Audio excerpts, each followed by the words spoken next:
60세 넘으면 이 과일 절대 드시면 안 됩니다. 콩팥 망가뜨리는 과일 vs 살리는 과일 완벽 정리. 여러분, 안녕하세요. 오늘 정말 중요한 이야기를 하나 해드리려고 합니다. 혹시 여러분, 건강을 위해서 매일 과일 드시고 계시죠? 특히 60세 이상이신 분들, 과일은 몸에 좋은 거니까 많이 먹을수록 좋겠지. 이렇게 생각하고 계신 분들 많으실 거예요. 그런데 말이죠. 이게 정말 큰 오해일 수 있습니다. 사실 저도 예전에는 그렇게 생각했어요. 과일이 뭐 나쁠 게 있겠어요? 비타민도 많고 식이섬유도 풍부하고 당연히 몸에 좋은 거 아니겠습니까? 그런데 최근에 정말 충격적인 사실을 알게 됐습니다. 특히 60세가 넘으면 우리가 평소에 건강에 좋다고 믿고 먹던 과일들이 오히려 칼륨, 폭탄이 되어서 심장과 콩팥을 위협할 수 있다는 거예요. 해시태그 왜 60세 이후부터 과일이 위험해질까요? 여기서 잠깐 여러분께 정말 중요한 사실 하나를 말씀드릴게요. 우리 몸의 콩팥, 즉 신장이라는 장기가 있잖아요.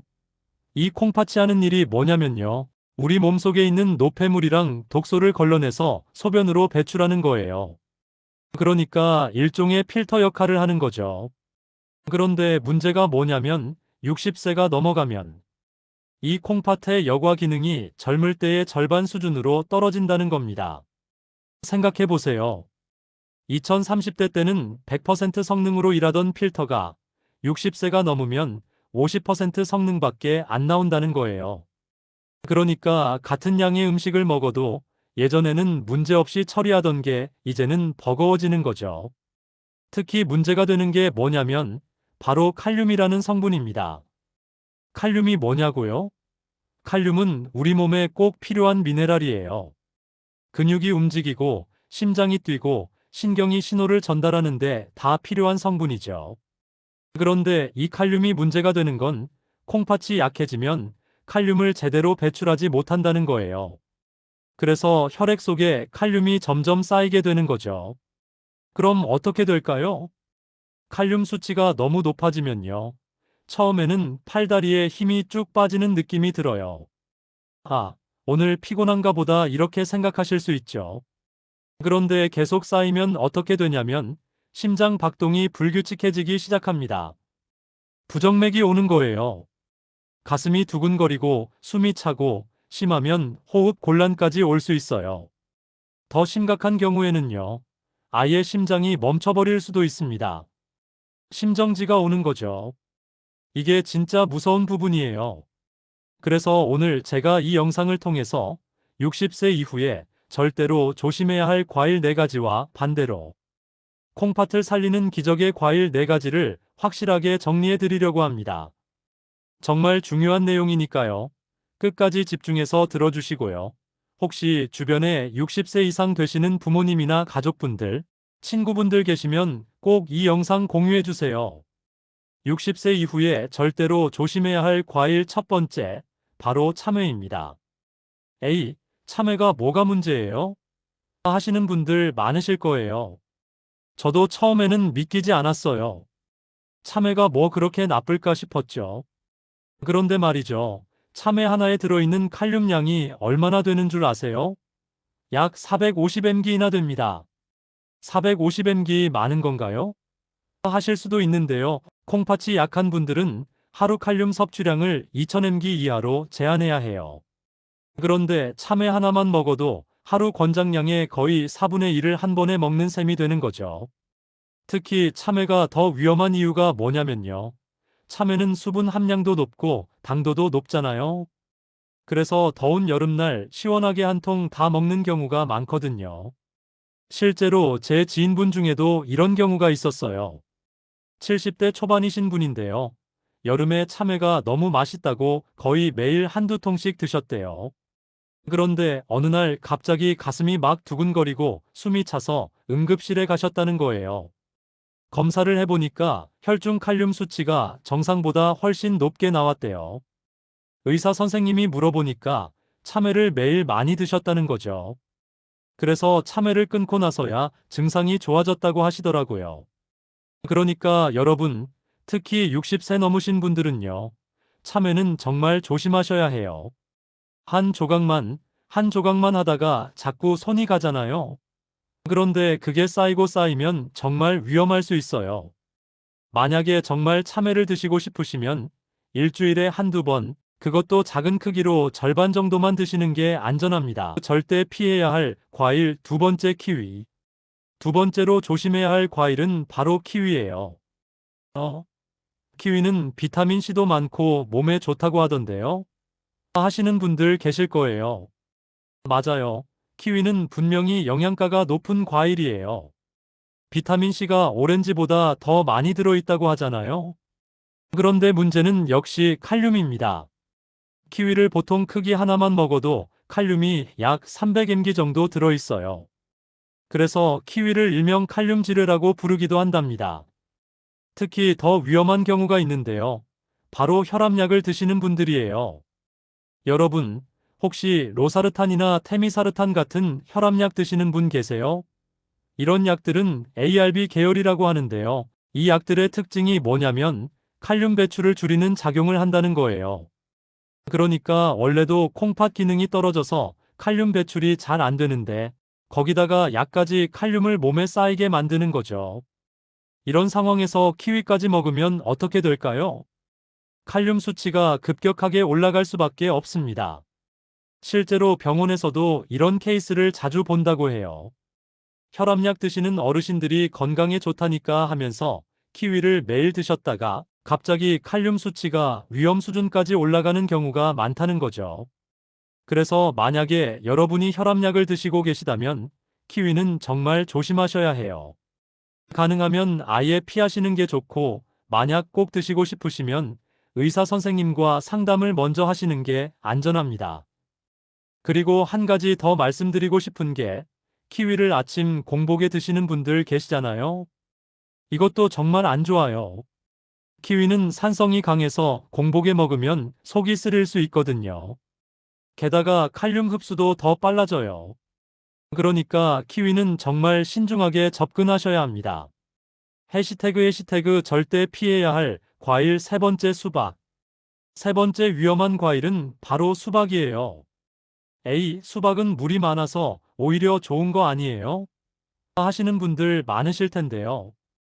그게 바로 함정입니다. 수박의 수분 함량이 얼마나 되는 줄 아세요? 무려 92%나 돼요. 거의 물덩어리라고 봐도 되는 거죠. 그럼 물을 많이 마시는 거랑 같은 거 아니에요? 아니에요. 여기서 중요한 차이가 있습니다. 물은 그냥 물이잖아요. 다른 성분이 거의 없죠. 그런데 수박은요, 물과 함께 당분도 있고 칼륨도 있어요. 그러니까 엄청난 양의 수분과 함께 칼륨도 동시에 들어오는 거예요. 콩팥이 건강한 젊은 사람들은 이걸 문제없이 처리할 수 있어요. 필터가 100% 성능으로 돌아가니까요. 그런데 60세 넘어서 콩팥 기능이 50%로 떨어진 상태에서는 어떻게 될까요? 콩팥이 이 많은 물을 다 배출하지 못합니다. 그러면 어떻게 되냐면 몸속에 수분이 쌓이기 시작해요. 처음에는 발목이 붓고 다리가 무거운 느낌이 들죠. 오늘 많이 걸었나? 하면서 대수롭지 않게 넘기실 수 있어요. 그런데 계속되면 어떻게 될까요? 더 심각한 문제가 생깁니다. 바로 폐부종이에요. 폐부종이 뭐냐면요. 폐에 물이 차는 거예요. 생각해 보세요. 숨을 쉬어야 하는 폐에 물이 차면 어떻게 되겠어요? 당연히 숨쉬기가 힘들어지겠죠. 실제로 응급실에 오시는 어르신들 중에 수박을 많이 드신 후에 갑자기 숨이 차서 오시는 분들이 꽤 있다고 해요. 특히 여름철에 많이 발생한다고 하더라고요. 그래서 여름에 수박 드실 때 정말 조심하셔야 해요. 시원하고 맛있으니까 한 조각 더, 또 한 조각 더 하다 보면 금방 반 통, 한 통 다 먹게 되잖아요. 만약에 수박을 드시고 싶으시면 작은 조각으로 23조각 정도만 드시고 그것도 일주일에 한두 번 정도만 드시는 게 안전합니다. 그리고 한 가지 팁을 드리자면 수박을 드신 후에는 다른 수분 섭취를 좀 줄이시는 게 좋아요. 수박으로도 이미 많은 수분을 섭취하셨으니까요. 해시태그 절대 피해야 할 과일 네 번째 오렌지 주스. 네 번째, 그리고 마지막으로 조심해야 할 게 바로 오렌지 주스입니다. 어? 오렌지 자체가 아니라 오렌지 주스요? 네, 맞아요. 특히 오렌지 주스가 더 위험해요. 왜 그럴까요? 오렌지 자체도 칼륨이 많이 들어있는 과일이에요. 중간 크기 오렌지 하나에 약 240mg 정도의 칼륨이 들어있거든요. 그런데 주스는 뭐가 다르냐면요. 농축되어 있다는 거예요. 생각해 보세요. 오렌지 주스 한 컵을 만들려면 오렌지가 몇 개나 필요할까요? 보통 34개는 들어가요. 그러니까 주스 한 컵에는 오렌지 34개 분량의 칼륨이 농축되어 있는 거죠. 계산해 보면 주스 한 컵에 약 7010mg의 칼륨이 들어있을 수 있어요. 이게 얼마나 많은 양인지 감이 오시나요?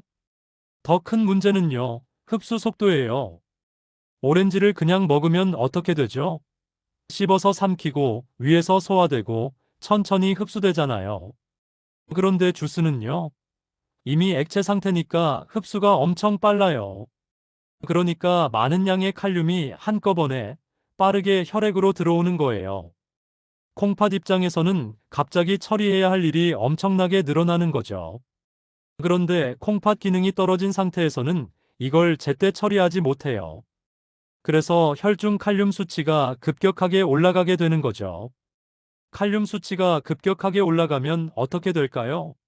앞에서도 말씀드렸지만 부정맥이 오고 심한 경우 심정지까지 올 수 있어요.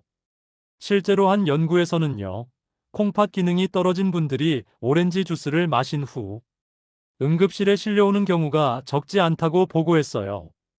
정말 무서운 일이죠. 그래서 여러분, 특히 시판되는 오렌지 주스 정말 조심하셔야 해요. 100% 천연 과즙이라고 해도 마찬가지예요. 오히려 100% 천연 과즙이면 칼륨 함량이 더 높을 수도 있거든요. 그럼 오렌지는 아예 먹으면 안 되나요? 꼭 그런 건 아니에요. 오렌지를 직접 먹는 건 주스보다는 낫죠. 그래도 하루에 작은 것 반 개 정도만 드시고 자주 드시지는 마세요. 하지만 주스는 정말 피하시는 게 좋아요. 특히 아침에 건강을 위해서 오렌지 주스 한 잔씩 드시는 분들 계신데 60세 넘으셨으면 이 습관은 꼭 고치셔야 합니다. 마이너스. 자, 여기까지가 60세 이후에 절대로 조심해야 할 과일 4가지였습니다. 정리해 볼까요? 1. 참외 칼륨 폭탄. 한 통에 450mg. 2. 키위 칼륨 지뢰. 혈압약과 함께 먹으면 더 위험. 3. 수박 수분 과다로 폐부종 위험. 4. 오렌지 주스 농축된 칼륨. 빠른 흡수로 심정지 위험. 이 4가지는 정말 조심하셔야 해요. 그럼 과일을 아예 먹지 말라는 건가요? 절대 그런 건 아닙니다. 오히려 콩팥에 좋은 과일들도 있어요. 이제부터는 반대로 콩팥을 살리는 기적의 과일 4가지를 알려드릴게요. 해시태그 콩팥을 살리는 과일. 이제부터는 좋은 소식입니다. 콩팥을 살리는 첫 번째 과일은 바로 딸기예요. 딸기 좋아하시는 분들 많으시죠? 저도 딸기 정말 좋아하는데요. 딸기가 콩팥에 이렇게 좋은 줄 몰랐어요. 딸기의 비밀 무기가 뭐냐면요. 바로 엘라그산이라는 성분입니다. 엘라그산이 뭐냐고요? 이게 정말 신기한 성분인데요. 콩팥 세포 손상을 막아주는 일종의 코팅제 역할을 한다고 보시면 돼요. 우리 콩팥이 노폐물을 걸러내는 과정에서 어떤 일이 생기냐면 활성산소라는 게 생겨요. 이 활성산소가 콩팥 세포를 공격해서 손상시키는 거죠. 그런데 엘라그산이 이 활성산소를 잡아준다는 거예요. 마치 콩팥 세포에 보호막을 씌워주는 것처럼요. 실제로 한 연구에서는요. 딸기를 꾸준히 먹은 그룹과 안 먹은 그룹을 비교했을 때 딸기를 먹은 그룹의 콩팥 기능이 더 좋게 유지됐다는 결과가 나왔어요. 그리고 딸기의 또 다른 장점이 뭐냐면 칼륨 함량이 낮다는 거예요. 앞에서 참외, 키위, 수박 같은 건 칼륨이 너무 많아서 위험하다고 했잖아요. 그런데 딸기는 중간 크기 10개를 먹어도 칼륨이 약 150mg 정도밖에 안 돼요. 그러니까 같은 양을 먹어도 콩팥에 훨씬 부담이 적은 거죠. 그럼 딸기는 얼마나 먹어도 되나요? 하루에 710개 정도가 적당해요. 이 정도면 충분히 엘라그산의 효과를 볼 수 있으면서도 칼륨 걱정은 안 하셔도 됩니다. 딸기 먹는 팁을 하나 드리자면요. 딸기는 꼭지 부분에도 영양소가 많으니까 깨끗이 씻어서 꼭지까지 드시면 더 좋아요. 물론 꼭지가 너무 딱딱하면 빼셔도 되고요. 그리고 딸기는 냉동에도 영양소가 잘 보존되는 과일이에요. 그래서 딸기 제철일 때 많이 사서 냉동에 두셨다가 1년 내내 드시는 것도 좋은 방법입니다. 해시태그 콩팥을 살리는 과일. 두 번째 콩팥을 살리는 과일은 파인애플이에요. 파인애플 하면 뭐가 떠오르세요? 새콤달콤한 맛? 고기 먹을 때 같이 먹으면 소화가 잘 된다는 거. 맞아요. 다 맞는 말이에요. 그런데 파인애플이 콩팥에도 좋다는 건 많은 분들이 모르세요. 파인애플의 핵심 성분은 바로 브로멜라인이라는 효소예요. 브로멜라인이 뭐냐면요. 단백질을 분해하는 효소거든요. 그래서 고기 먹을 때 파인애플을 같이 먹으면 소화가 잘 되는 거예요. 그런데 이 브로멜라인이 콩팥에는 어떻게 좋을까요? 우리가 음식을 먹으면 단백질이 분해되면서 여러 가지 찌꺼기가 생겨요. 이 찌꺼기들이 콩팥의 필터에 쌓이는 거죠. 마치 정수기 필터에 불순물이 쌓이는 것처럼요. 그런데 브로멜라인이 이 단백질 찌꺼기를 분해해서 배출하는 걸 도와준다는 거예요. 그러니까 콩팥 필터를 청소해주는 셈이죠. 실제로 한 연구에서는요. 파인애플을 꾸준히 먹은 사람들의 콩팥 내 염증 수치가 낮아졌다는 결과가 나왔어요. 그럼 파인애플은 얼마나 먹으면 되나요? 하루에 작은 컵으로 한 컵 정도, 그러니까 15만 200지 정도가 적당해요. 여기서 중요한 건요. 통조림 파인애플보다는 생 파인애플을 드시는 게 훨씬 좋아요. 왜냐하면 통조림은 열처리 과정에서 브로멜라인이 파괴되거든요. 게다가 시럽에 담겨 있어서 당분도 많고요. 그러니까 가능하면 생 파인애플을 드세요. 그리고 한 가지 팁을 더 드리자면 파인애플 심지 부분도 버리지 마시고 드세요. 심지어 그 딱딱한 부분요? 네, 맞아요. 많은 분들이 심지는 딱딱하다고 버리시는데 사실 심지 부분에 브로멜라인이 제일 많이 들어있어요. 좀 딱딱해서 먹기 불편하시면 작게 잘라서 스무디로 만들어 드시는 것도 좋은 방법입니다. 다만 주의하실 점이 하나 있어요. 파인애플은 산도가 높아서 속이 약하신 분들은 너무 많이 드시면 속이 쓰릴 수 있어요. 그러니까 적당량을 드시고 공복은 피하시는 게 좋습니다. 해시태그 콩팥을 살리는 과일. 세 번째 콩팥을 살리는 과일은 체리예요. 체리, 참 예쁘고 맛있는 과일이죠. 그런데 체리가 콩팥에도 이렇게 좋은 줄은 몰랐어요. 체리의 특별한 능력이 뭐냐면요. 요산 수치를 낮춰준다는 거예요. 요산이 뭐냐고요? 요산은 우리 몸에서 단백질이 분해되면서 생기는 물질인데 이게 너무 많으면 문제가 돼요. 요산이 많으면 어떻게 되냐면 결정체를 만들어서 관절이나 콩팥에 쌓여요. 그게 바로 통풍이에요. 발가락이 빨갛게 부어 서아픈 그 병 말이에요. 그런데 콩팥에도 이 요산 결정이 쌓일 수 있어요. 그러면 콩팥에 돌이 생기기도 하고 콩팥 기능이 떨어지기도 하죠. 체리가 대단한 게 뭐냐면 이 요산 수치를 낮춰준다는 거예요. 한 연구에서는요, 체리를 먹은 사람들의 요산 수치가 평균 15% 정도 감소했다고 해요. 그리고 통풍 발작 위험도 35% 정도 줄어들었대요. 그러니까 체리를 꾸준히 먹으면 콩팥에 쌓일 수 있는 요산 결정을 예방할 수 있는 거죠. 그리고 체리의 또 다른 장점이 뭐냐면 혈당 지수가 낮다는 거예요. 많은 과일들이 당분이 많아서 당뇨 환자분들은 조심해야 하잖아요. 그런데 체리는 혈당 지수가 22밖에 안 돼요. 이게 얼마나 낮은 건지 비교해 보면 수박이 72, 파인애플이 66 정도거든요. 그러니까 당뇨가 있으신 분들도 비교적 안심하고 드실 수 있는 과일이에요. 체리는 하루에 얼마나 먹으면 되나요? 하루에 1015개 정도가 적당해요. 체리를 고르실 때는요, 색이 진하고 윤기가 나는 걸로 고르세요. 그리고 꼭지가 초록색이고 싱싱한 게 신선한 거예요. 보관할 때는 냉장고에 넣어두시면 일주일 정도는 괜찮아요. 씻지 말고 그대로 보관하시다가 드실 때 씻으세요. 그리고 체리씨는 절대 깨물어 드시면 안 돼요. 체리씨 안에는 독성 물질이 있거든요. 그러니까 씨는 꼭 뱉으세요. 콩팥을 살리는 과일, 마지막 콩팥을 살리는 과일은 배예요. 배하면 뭐가 떠오르세요? 시원하고 아삭한 식감, 기침이나 목 아플 때 좋다는 거. 맞아요. 그런데 배가 콩팥에도 정말 좋다는 거 아시나요? 배의 핵심 성분은 팩틴이에요. 팩틴이 뭐냐면요, 식이섬유의 일종인데 특별한 능력이 있어요. 바로 몸속 독소와 나트륨을 흡착해서 배출한다는 거예요. 생각해 보세요. 우리가 짜게 먹으면 나트륨이 많이 들어오잖아요.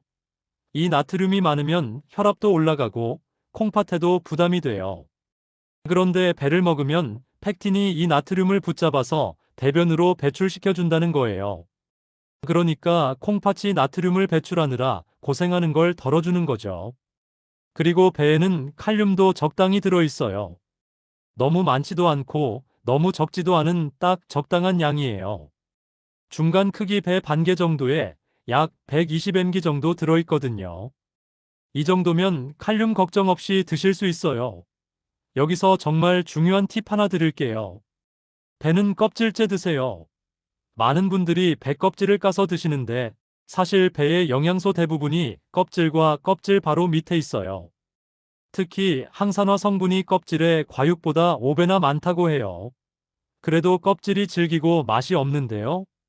그러면 깨끗이 씻어서 갈아 드시거나 배숙으로 만들어 드세요. 배숙 아시죠? 배를 통째로 넣고 끓이는 거요. 배숙으로 만들면 껍질도 부드러워지고 영양소도 그대로 있고 맛도 좋아요. 배숙 만드는 법은 간단해요. 배를 깨끗이 씻어서 통째로 물에 넣고 생강 한두 조각, 대추 몇 개 넣고 약한 불에서 30분 정도 끓이면 돼요. 여기에 꿀을 조금 넣으면 정말 맛있어요. 배숙은 특히 겨울에 따뜻하게 먹으면 몸도 따뜻해지고 목도 좋아지고 콩팥 건강에도 좋으니까 일석삼조죠. 배는 얼마나 먹으면 되나요? 하루에 중간 크기로 반 개에서 한 개 정도가 적당해요. 자, 여기까지가 콩팥을 살리는 과일이었습니다. 이 정보를 혼자만 알고 계시지 마시고 주변에 60세 이상 되시는 부모님, 가족분들, 친구분들께도 꼭 알려주세요. 우리 모두가 건강하게 오래오래 살았으면 좋겠어요. 여러분의 건강을 진심으로 응원합니다. 감사합니다.